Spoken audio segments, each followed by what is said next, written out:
boqolkiiba 5 kama goyso matalaada Puntland ma la taliyayaalba Soomaaliya wixii oo la reer baa qaatay hal reer baa qaatay oo meel isugu diday Soomaaliya wixii oo la baahannahay Soomaaliya waxa ka socda inay labada nin oo dirirsan ku dirirsan dantooda inay naga joojiyaan dantooda iyaga iskeenay iyaga istoortay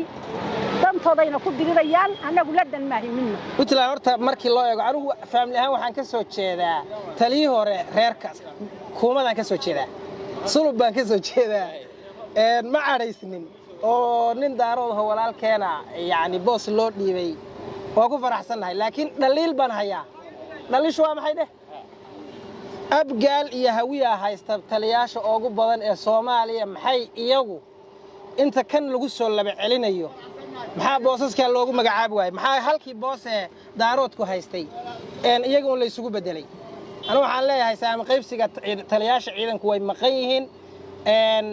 taliyaha nisa meesha uu joogo in loo magacaabay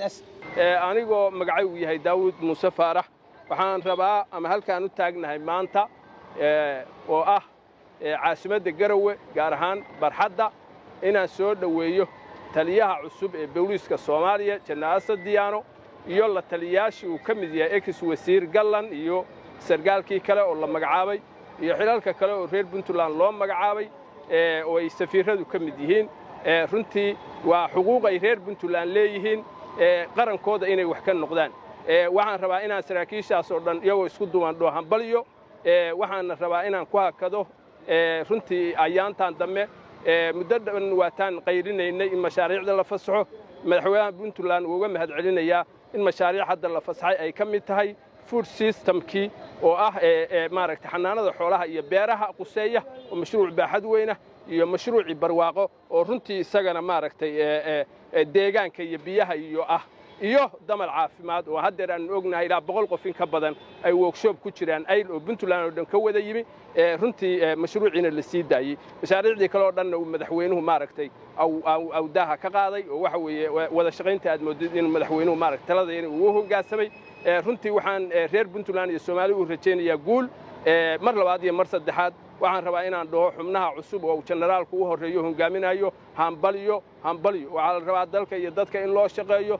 insha Allah wadaniyada iyana in laga shaqeeyo la rabaa dalkeena siyaabo badan oo kala duwan baa loo amoodaa in loo weerarayo ama maamul goboleed ha ahaato ama federaal ha ahaato marka dalkan inaga iska leh haddii maamul goboleed muwaadinku joogo iyo hadduu federaalka joogo intaba si guud waxaan rabaa inaan ugu mahad celiyo madaxda qaranka Soomaaliyeed oo runtii reer Puntland xuquuqdoodii qayb ka mid ah hadda magacaabay aniga waxa la yimaaday Cabdullaahi Maxamed waxaan ahay qof weyn qof Soomaali aan ahay qof soo shaqeeyay baan ahay dawladda u soo shaqeeyay dawladihii hore Soomaaliya buuq baa iska jira dawladdan Xasan Sheekh anagu waa u ciil qabnaa Tandani waa u ciil qabnaa labadaani waxay ku heshiiyeen ayaga yaqaan dantoodayna ku dirirayaan dantoodana ka dhaxaysa wax Puntland ma hayaan wax Soomaaliya ma hayaan dan Soomaali ma hayaan Puntland ma hayaan annaga shacabka hadaan hay waana ku joogsaday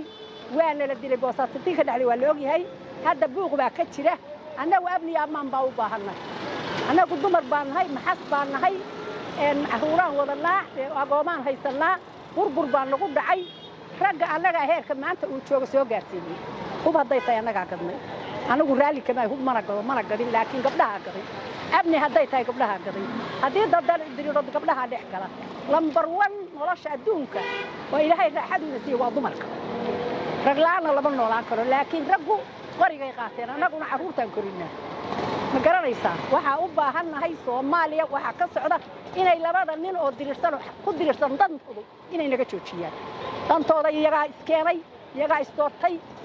dantoodayna ku dirirayaan anagu la dan maahiminna minna la dan maahin boosaaso waxaan ka rabnaa amni amaan ha joojiyo dani wuxuu wado ina diyaan hadduu wadana jooji baan leeyahay ma garatay magacaabista ka war hadda loo magacaabay taliyaha booliiska waa ku faraxsanahay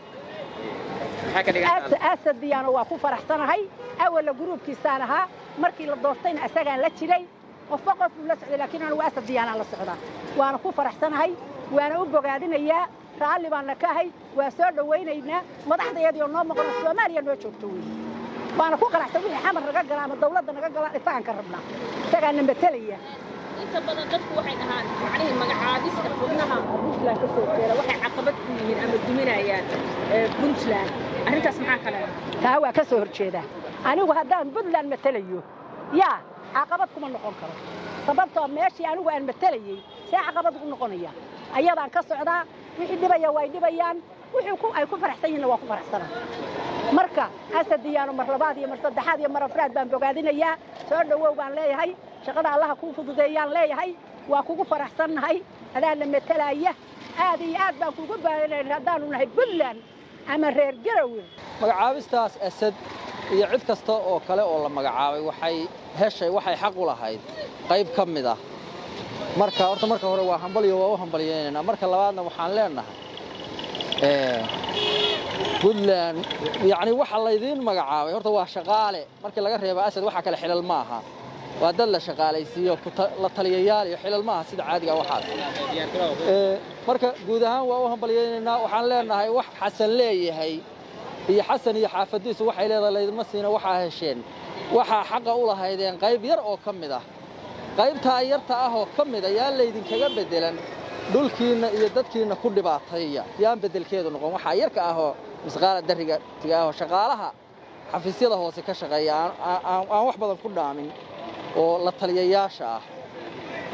marka sida guud waa u hambalyeynaa waxay xaq u lahaayeen weeye laakiin intaasaan uga digaynaa haddiiba se ay isku dayaan oo intaa tabartooda ay noqoto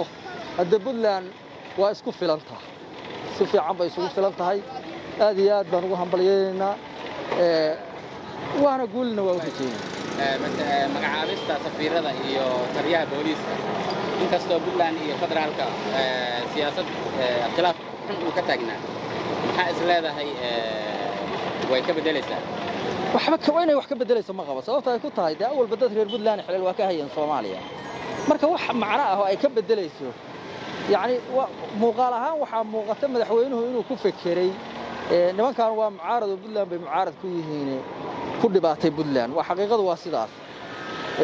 laakiin wax badan kama soo bedelin kuwa kale oo awal la magacaabay baa ka horeeyay wasiirada ka horeeyay wada mucaarad Puntland ku ah marka wax talaadi Puntland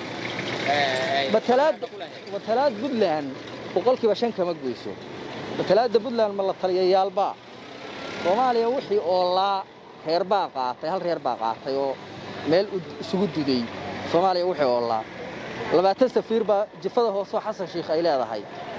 dadka Puntland ka soo jeedo oo dhammaan 3 baa la sheegay safaaradaha inay ku leeyihiin waliba aan macna lahayn oo Suudaan iyo meelahaas